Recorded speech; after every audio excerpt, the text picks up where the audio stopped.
writers, you're listening to the Kobo Writing Life podcast, where we bring you insights and inspiration for growing your self-publishing business, coming to you from Kobo's headquarters in Toronto.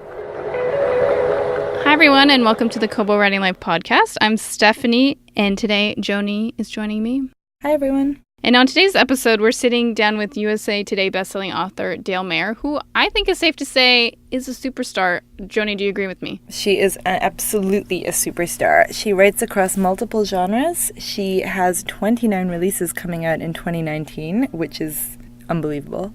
I don't know. No words to describe. No. She dictates all her books, which I thought was really interesting. I thought listening to music and writing was a most common thing, but Dale actually has a technique for her writing that I have never heard of before. Oh, and we spoke to her at 10:30 a.m., and she had written 9,500 words. So what are you doing with your life, Steph? Literally nothing. We have a lot to cover. We have a lot to catch up on. So yeah, we hope you enjoy this interview. I learned a lot. I'm sure Joni did as well. So we hope you like it. Please keep listening. Thank you so much, Dale, for coming on the Kobo Writing Life podcast today. Thank you. It's an honor. And just before we begin, can you tell our listeners a bit about you? It's a little confusing because I'm an unusual author in that I write in multiple genres, and I have been writing professionally for about 10 years full time. And what determines what I write is whatever comes up in my muse. I don't write for the fans as much as I write the stories that are in my head. And that's just peace of mind to get it down on paper. One of my thriller series I actually wrote because it was my nightmares. I put them down on paper and I shared them with the world. You're welcome, by the way. Keeps it interesting. That's right. Yeah, I did not follow the normal curve of what traditional authors would have done and what now with the self-publishing world, new authors are doing. I kind of fit in between both of those. I didn't really take a traditional path, so I'm unique. And do you only self-publish, or are you a hybrid author? Do you traditionally? I'm not a hybrid at this point. I used to work for Atlantic Publishing, and I wrote a lot of nonfiction. I mean, I'm published in books on the U.S. mortgage system. Yeah, go figure. I'm Canadian. Companion gardening and professional business writing. So those are all books that are published that I did while I was trying to hone my craft as a fiction author. But at this point in time, I am just self-publishing. And what drew you to self-publishing originally? I think just the fact that it gave me the control to do what I wanted to do. I came fourth in a big contest way back when, Romantic Times in Kensington. Brava contest, maybe. Okay. And one of the things when I was bumped off, I came to fourth. An agent had the book that was in the contest. It was a real eye-opener because part of this, it's a thriller. It's my flagship book, actually. They wanted me to cut out a character because the character had too much real estate in the book. And she said, this is romantic suspense. You can't have this character offering lighter moments. And I completely disagreed with her.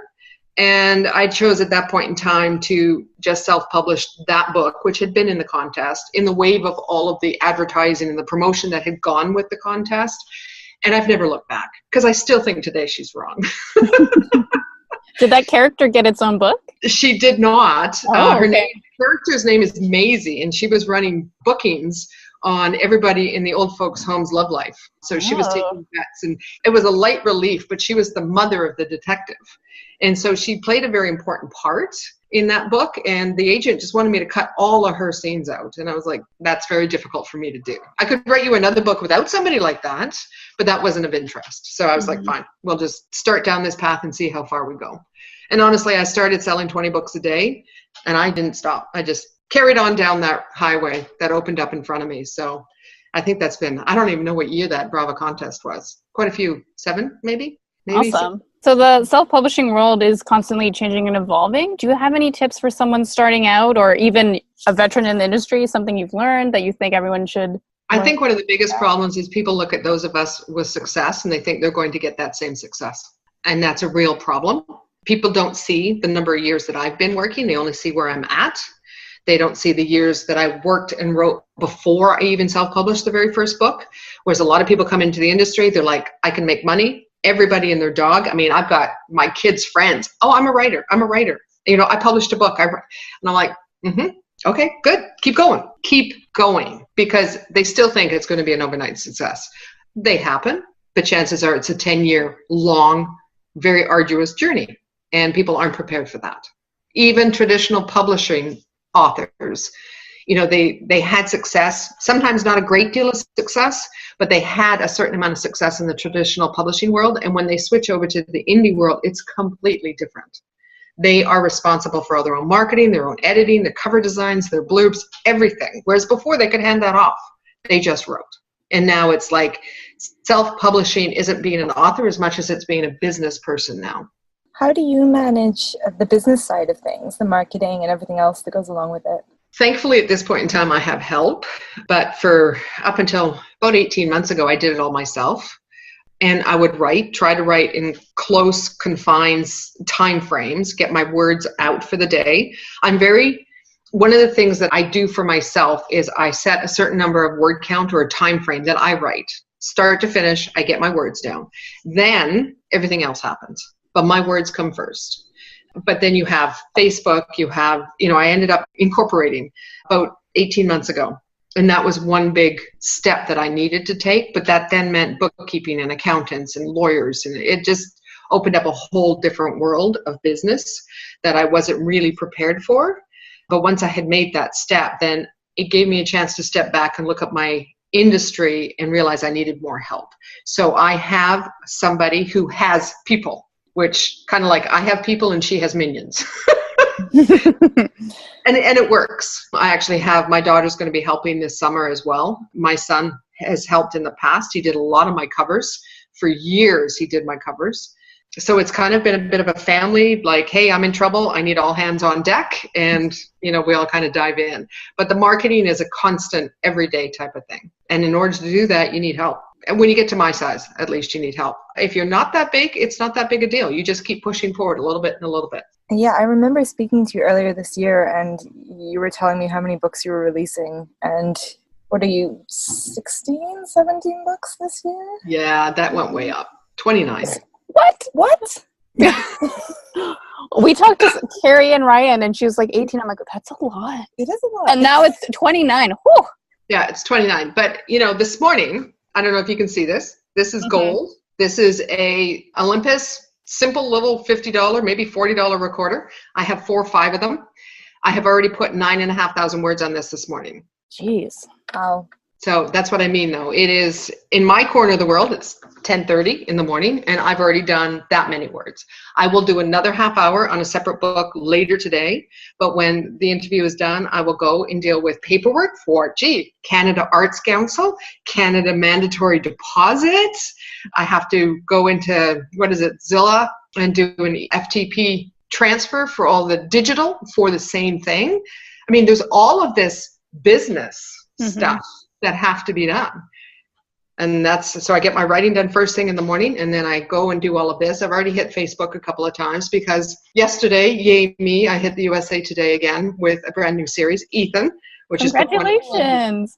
Thank you. So Facebook kind of exploded yesterday. But I go in and I answer everyone. That's the thing. It takes time, but it's a personal connection with all the readers that read my books. So it's something I do take the time, and I do. But then I get off because I can't work with all that up there. One of the things that I do is after I have because I obviously record, I get a transcript back, and I usually, at this point in time, I will give it to an editor who'll clean it up. Because when I get going and I speak so fast, like that 9,500 is 1 hour. It's literally 60 minutes.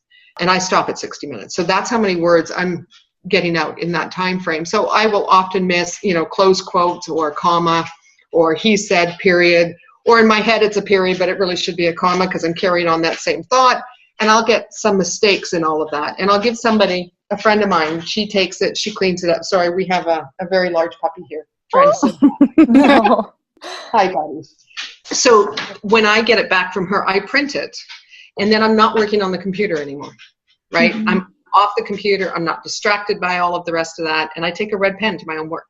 And it seems to be something that works for me quite well. Did you always dictate your novels, or is that something you incorporated later? I only started dictating about 1.5 years ago, and I could not make it work. When I was typing before, and the reason I switched to dictating was because I was starting to get sore fingers. I was doing 6,000, 7,000, 8,000 words a day, typing them. And I just thought, this is stupid. This isn't working. So I tried dictation, and I couldn't make it work. And I went back to typing, and a friend of mine had this really long headset, and she just walked. it made it more appealing because I wasn't just sitting again. So I tried it again, and she insisted that I just keep pushing through. Just forget the garbage that's coming out. Just keep putting it out. And I'm like, it's garbage. It's wasting my time. And she's like, you'll get through it. And then there was this kind of like click. And even though I still make a lot of grammar and dictation mistakes, it just started to pour. So where it used to pour through my fingertips, now it pours through my mouth. And I'm fine. I do every day about 12 to 13,000 words. It's amazing. And that's why the production, right? Yeah. It's the only way I can do it. Do you have any tips for someone who's a little lenient about trying this, or any ways that you're like, this is would be right for you? It's not necessarily for everyone. Mm-hmm. The reason I really like a recorder is because I can get up and I walk. So when I'm doing action scenes, I walk fast. Uh-huh. And sometimes my kids will be like, yeah, mom's out there dictating because I'm going away. But it's personal, private backspace. So who cares, right? Yeah. When I'm doing other scenes, more intimate scenes, I try to make sure that I'm completely alone. Yeah. And I don't have anybody eavesdropping because that can be very embarrassing. And it works for me now. And I think for anybody, and I've gotten a lot of people onto it. Seriously, I've gotten at least 10 people I know switch from typing to the dictating. They've all been very, very grateful at the end of the day. But that transfer isn't for everybody. Yeah. I used Dragon Easy Speaking for a long time, but that was slowing me down because by the time I would get the recorder and it would start to, kick back those words, I'd be sitting there with my laptop going, I need a second laptop, one just for Dragon to do all of this and one so that I can continue to work. And then I'd spend all the time cleaning it up and it was a waste of time. So now I have a really good transcriptionist. She's really cheap and she kicks it back every 2 days. Awesome. Yeah. So she does it manually. She's actually a programmer, and I've never asked her, and I don't really care if she's making money off of it. I hope for her sake she's not typing it all manually, but I suspect she types as it comes out and cleans and, kind of a half and half thing. I think her program does a lot of it, and then she has to listen and go over it. I think from what we've been hearing from authors, we're going to see more and more. Yeah, a lot of people have been telling us that that's what they've tried now, and they're really loving it. So yeah. I think it's really a wave of the future. Yeah. I think it's the smartest move that you've made as a business owner. Do you have any regrets throughout your publishing career? There's been a lot of hiccups. I should have incorporated earlier. I listened to the wrong accountant, and that cost me big time. I should have started probably indie publishing a little earlier. I was waiting for the contest, and then I waited another 6 months for that agent, and I should have just gone from the contest to indie publishing. But there's always that in the back of your mind, this is it, I can make this happen.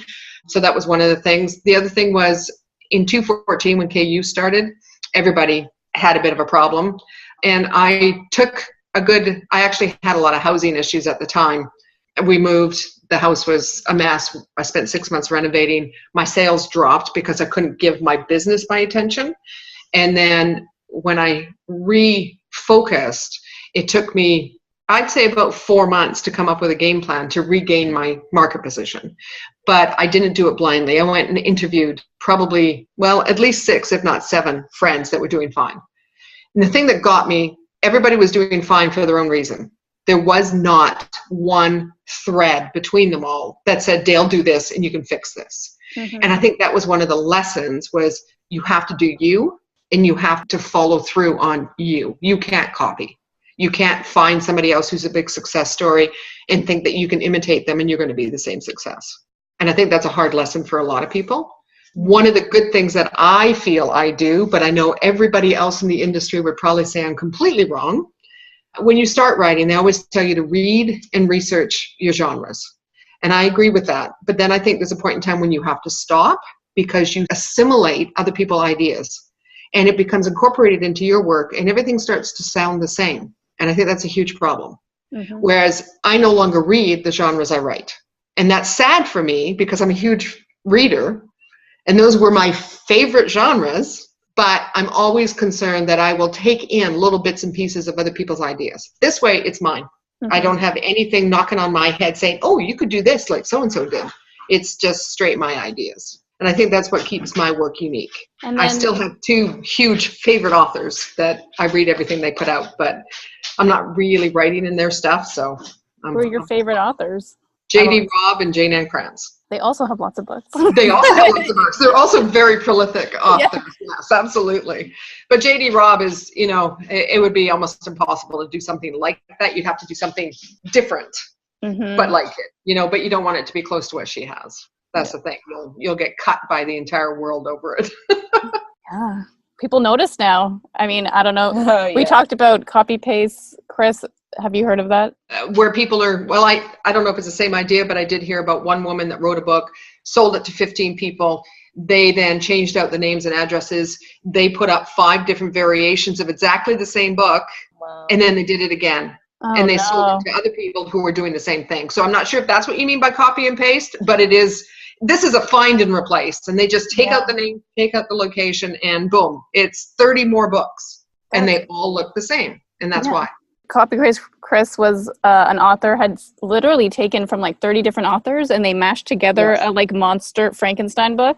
Yeah. And she felt there was nothing wrong with that. I feel like people don't understand what copyright is. No, I've got another friend right now who sent an author, a lawyer, a legal form explaining how many different instances of identical paragraphs she'd taken from this friend's book. And she just got a response back from a lawyer for this other woman saying, but there's 422 instances that are unique. We're like, it doesn't matter. How many instances are unique? Stole from her book. And I think that's what we're up against now. But once I heard about this group, a very large group where one person writes one book. That's mind-boggling to me. But you end up with 50 books with basically the same story. And they're all making money, so they do it again and again and again. That can't be sustainable. There must be readers out there who've bought the same book twice, surely. You would think so. But a lot of them, I hate to say it, are KU. So they just don't worry about it, right? They buy it, they read it, it's free, who cares? Oh, this one's garbage, they go back and get more, right? But it is a big scam that's happening out there. I don't understand, and this, isn't necessarily, I think it's part of the industry. I don't understand if the universities can have plagiarism checkers. Why vendors? We also have a plagiarism checker on our store. It depends on the kind of plagiarism that someone's doing, but we do have some systems in place. But universities have it. Why don't? Exactly. I mean, that would take all of these. For example, that one book. I think there was mention of 56 versions of it. Well, it's 55, 56 that shouldn't be out there. Right. Like, there must be an easier scam than writing a whole book and then copying and pasting and marketing and cover design, You'd think so. It's that because it's KU and they read it, they also put in these, a lot of different hooks to get you to the back of the book. So the pages are read. I mean, it's a known problem and it's a pain and it's something that we have to just keep pushing forward. I think, how many books were published on Amazon last year? 1 million? How many are published on your site last year? Like over 1 million, probably. Right? I don't know. Yeah, there's a lot. But think about any new author coming on board today. They have to battle that 1 million books. Yeah. And it's difficult. Yeah, our catalog's over 1 million. Yeah, exactly. Yeah. But if you think about it, a lot of that catalog, and I don't know the figures, but I imagine at least 80% are somewhere down at the bottom of the sales. Mm-hmm. Oh, yeah. And then you're going to get a really steep curve of those that are doing well versus that 80%. And you don't want to say that they're bad books. It could be first books, but everybody writes the first book and publishes them. Whereas 10 years ago, we would write 2, 3, and 4. And then you'd start the contest rounds and you'd like, okay, how's this book? How am I doing? And then by the time you got to maybe book 5, you think about, sending it out to agents. Now we write a book and boom, it's up. Nobody even thinks about it. Push against that? Like, is it that you have a big reader base already? How do you stand out among the thousands and millions? By now, I think it's the fact that I do have a strong reader base, but I also think the books are decent. So I hook a reader and I keep them coming back. That's really, really important. If you're writing standalone books, it's much harder because you don't have another book for them to feed into. Mm-hmm. I think it's really all about learning your own style. They talk about having your voice. Well, there is a voice that every author has, but I find that voice changes depending on the genre. I mean, I've just started a cozy series. Well, that cozy series has animals that really take over the book. But that voice that I use in there is very different than the military voice. It's still me, and anybody who knows me still recognizes the same kind of a story, the same action, the same character type of development. But a lot of people who read the cozies have no idea I write the other stuff. And one of the reasons for the cozies was to get a more general audience. because military romance is a niche. Like a lot of fads, like vampires and werewolves, it'll come and it will at one point in time, it will go. And so you want to make sure that you have something for everybody else to continue to read. So do you feel that you have separate groups of readers for separate genres? They don't cross over? I do. I have some really, really hardcore vampire readers, and they're really, really resistant to anything else. I love that. It's, the vampire world is the vampire world. And I haven't written to that series, but I still get emails now, even 2 years later, saying, when are you going to pick up the character group and write more books? And it's like, I don't know when I'm going to. It's not on my docket right now. I mean, my schedule right now is already worked out to June of 2021. That's how far in advance I have my work stretched. I know what I have to write for what release. Obviously, I can only do a pre-order up for a year in advance, and I haven't done 2020, but it's, we're already just dealing on covers right now for a brand new series that's coming in January. So I need covers before I do pre-orders. So it's a business, right? You have all of these little things that have to be done. I'm just curious, probably a nosy question, but so you have stuff planned in advance. Do you count a book as ready and planned once it's finished, or once you're like, I have this idea, it's going to be ready? How does the timeline work? To me, once I have it down on paper, then it gets shot into that editorial cycle, and I will put a check saying written. But then every one of those has a stage, and I will not count it until it's actually down on paper. In a pinch, if I have to, I can pull in editors and say, we need to do this, and we need to do it now. And then it's hard and it's ugly and takes a bit, and then the proofreaders have to go over it to find all the stuff that I messed up on when I'm correcting multiple authors, right? My problem with writing is I get inconsistent. When I start a book, his name could be Bob. When I'm done the book, his name could be Bouchard. And I'm just no clue how I go from one to the other, but it happens. And so they all know it, and they all look for things like that. Okay. The dog's name will be Rover, and then at the end of the day, he'll be Goliath or something. I mean, I don't know why, but I take a brain fart with names all the time, and it's a weakness, right? But I don't count a book actually done until I've got that first draft. And then I still need 6 weeks to get through a cycle, sometimes longer than that. But I am currently writing the very last thing for 2019. Awesome. Which makes me feel a lot better. Almost there. It's almost an 8-month lead time, right? I mean, I'm almost there. Pretty good. How do you factor balance into your life, being so busy and having such an intense release schedule? I think my kids would say I don't have balance. I think that's one of the things that they're constantly saying, Mom, stop working. And my argument to that is my work is my fun. While you're sitting there gaming and you're having fun, you really don't care if Mom is here or not. So Mom is here, but she's working. And I could be redlining. I don't dictate at all on weekends. And I try to avoid business on weekends. But I will often take a book that I have printed out, and I'll do a chapter in the evening while we sit and talk, or we're doing, watching TV, or, the kids get into board games or computer games, and I'll sit on the side. I'm there. We talk at the same time, but I can keep going on the chapters. Some of these books are 3 and 4. Well, I think the biggest thing is stress for any author right now. Balance is part of that, but stress is huge now because there's always that push to get out more. And I'm part of the problem. I will admit that, because I produce so much. There's a lot of people who, one, don't believe it's my work. And we do get, my manager gets a lot of inquiries about, Dale is obviously buying book packages. Will you tell me where she gets them? What? And that's like the hardcore insult, right? It's like, no, these are all my books.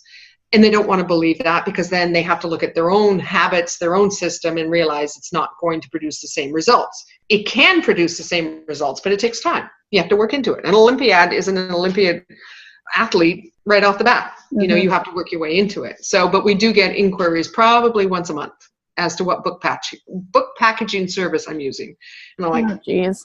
So there's pressure, there's stress, I need to be as good as, I need to produce as much as, or just even the KU has put a huge stress on authors, because now we have a divided market. Mm-hmm.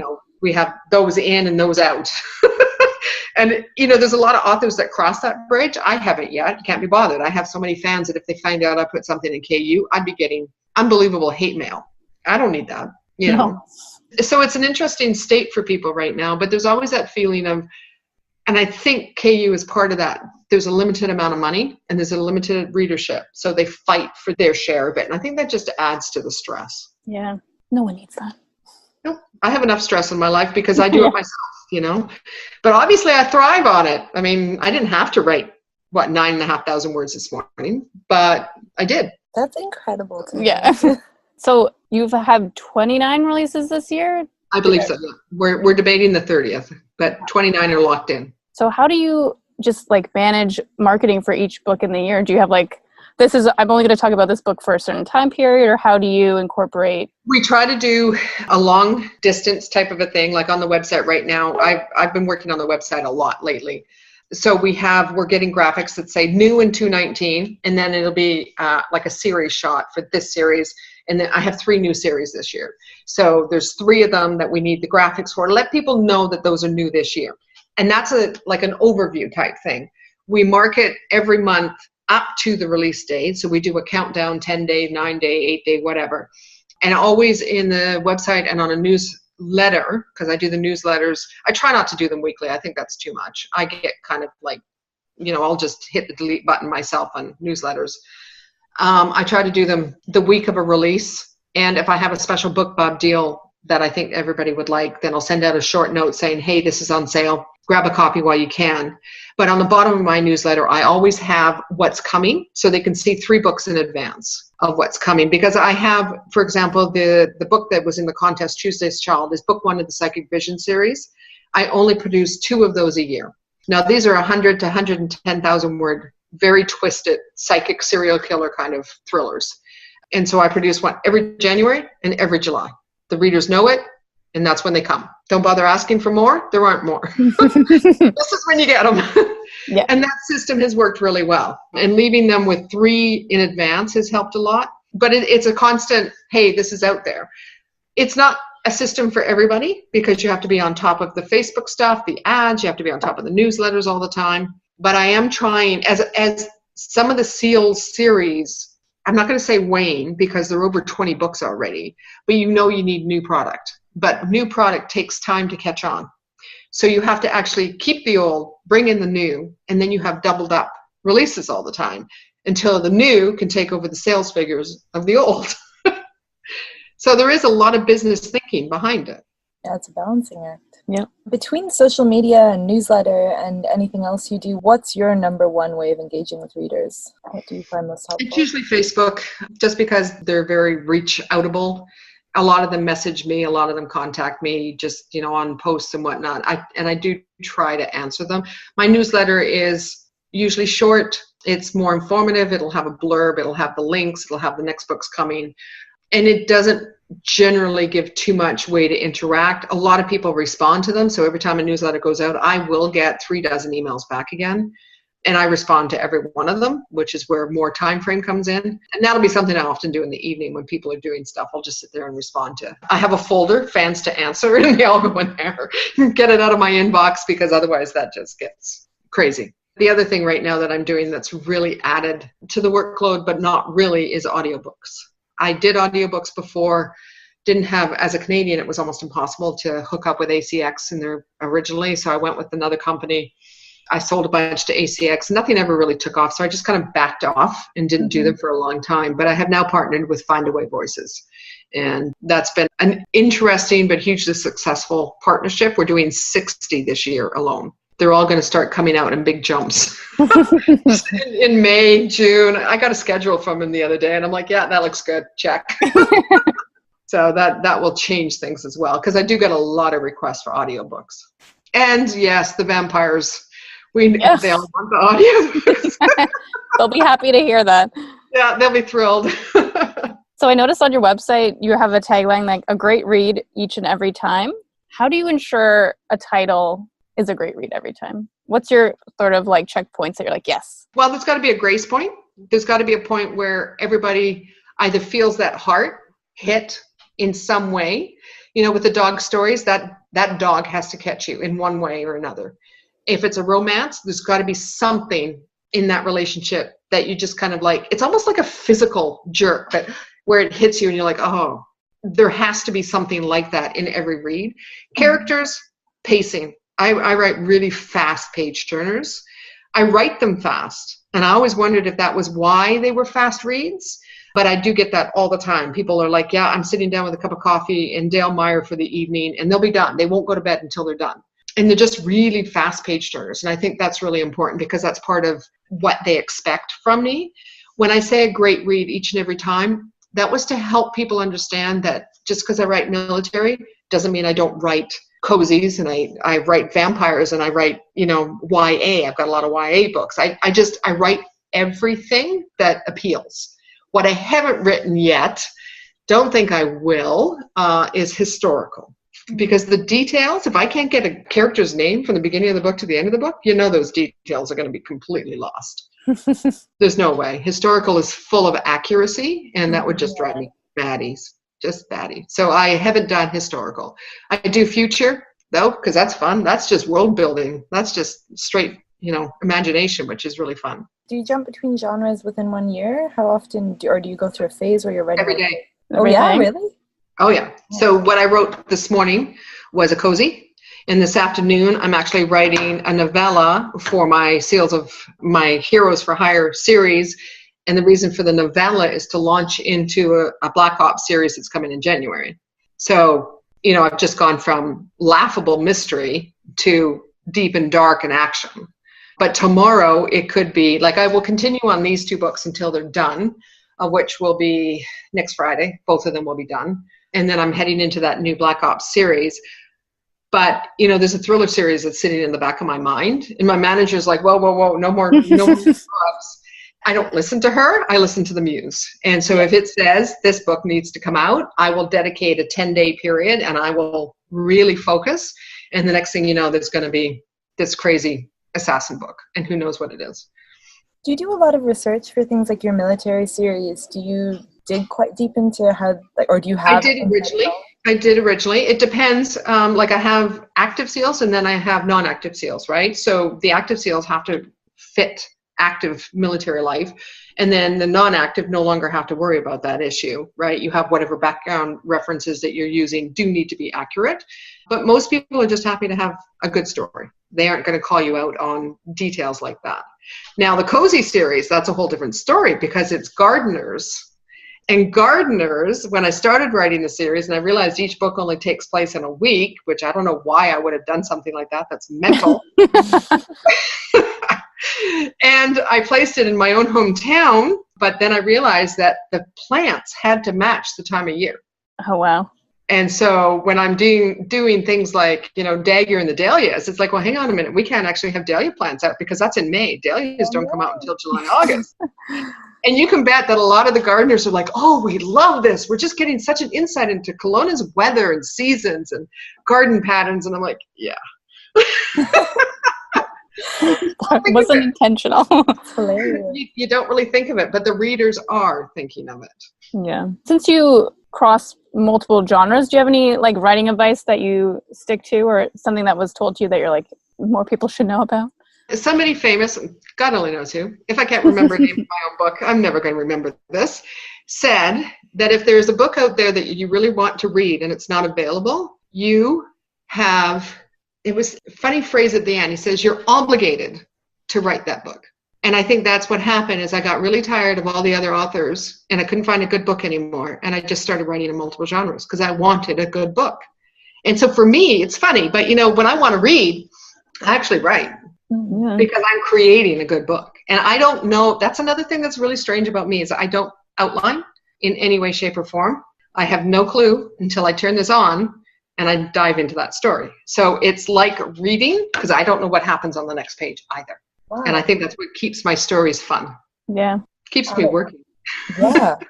Is there anything you have been reading or watching or listening to lately that you like? Oh, it's funny. I think because I'm watching writing cozies now, I've started into British detective. I think they're funny. Old, like Midsummer Night's series, Father Brown, those kind of things. To me, those are cozies. Yeah. They're clean, they're funny, they're these little encapsulated mysteries, and I think they're hilarious. So often I'll be redlining and I'll have something like that on the TV, and my kids are like, really? Yes. But I love fantasy. So things like, what's the Galaxy one? My daughter would be like, Mom, did you really just say that? Galaxy, I don't know, what the hell is that? Doctor Who? Oh, I love that one. That one's really good. Okay. Or Game of Thrones? Is that fantasy? With the tree guy. Kara! What's the movies with the tree guy that dies and then they bring up as a sprout the next time? sport. Guardians of the Galaxy. Oh, okay. I love things like that. And so often when I'm dictating, I will actually put something like that on with no sound. Oh. And then I will dictate because it's full of action. So I can just keep moving at a really fast pace. That is A favorite, an absolute favorite that drives my daughter crazy. She's seen this movie on my screen for, I guess I went through cycles, but probably every day for about 4 weeks. Moana. So you play the same movie while you're Well, writing the same book? Yeah. Wow. This is like totally different from like, do you listen to music? I watch movies. Exactly. But I know that they're action. I know the story. They're good stories that make me happy, and I can just dictate. Now, if I'm outside, that's a different story because I'm, moving and I'm busy. But if it's an ugly day or I'm tired, I just put on a movie. Or if I can't get into my story because, you know what it's like. You get into work and there's 47 emails and 2 of them say your books are crap, and you're just like, I don't really want this today. Thank you very much. Or you go on to, something and you find out that, business stuff was supposed to happen and got canceled. And there's been all kinds of, you run a business, crap happens, right? And I'll put on a movie I really, really like, but I'll shut off the sound and I'll dictate. I've like never even thought to put on a movie. See, like I said, I'm fairly unique. I don't really do things the way other people do things because I don't worry about it. I do what works for me. You need to take your own way and follow it. So our final question, since there's a lot of releases happening for you this year, but what can readers expect from you next? That's funny. 3 weeks we have a cozy. We have the next K9 is in 8 weeks. We have a hero and an honor in 6 weeks, 10 weeks. I think we're up to July by then. And I think that is then a Psychic Vision, which is Deep Beneath. Brand new series next year, 2 of them. Oh, and I have a contemporary series coming in July. That's right. And this is a very different genre for me. I started writing it a few years ago and I didn't know what to do with it. It was so different from everything I write. It's a wholesome, no sex, healing book of people with very difficult time periods, but rising up and above it. And that's coming in July. And there's 7 books written in that series. That's probably as much as we're going to go. And they're coming in, I think, July, 3 of them, and then 1 a month until all the books are done. So that is coming too in July. And it's funny because I've had a lot of people read them, and they're just like, this is so not you. And I'm like, okay, so if the name's not there, what do you think of the book? And they're like, we love them. And I'm like, okay, so then I'm happy to put my name because I made it. It's still part of everything you create has a piece of you. So it may not do very well, but that's okay. They're not going to do anything on my computer. So they might as well go up. Yeah. Whatever. We'll put links to all those books on our we got a lot to link. Oh, I'm sorry. No, it's great. Your readers are probably thrilled. Sounds like there's something for everyone.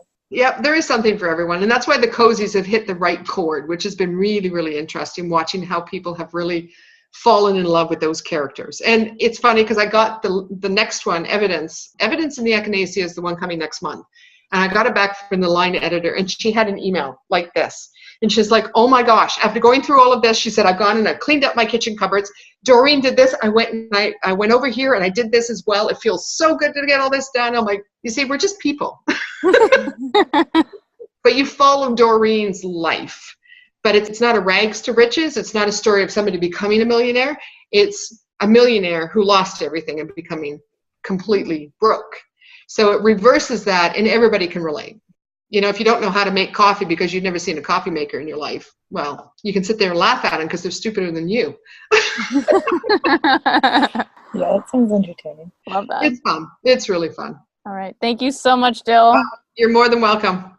It's been fun, ladies. So we hope you enjoyed our interview with Dale. We'll make sure we put links to her books up on the Kobo Writing Life blog. And if you have any ideas about what you would like to hear on the podcast next, please reach out to us. I would love to hear ideas. You can email us at writinglife@kobo.com. And please make sure you review and subscribe to the podcast. It helps other people find it. And thank you so much for listening. Until next week, bye. Happy writing.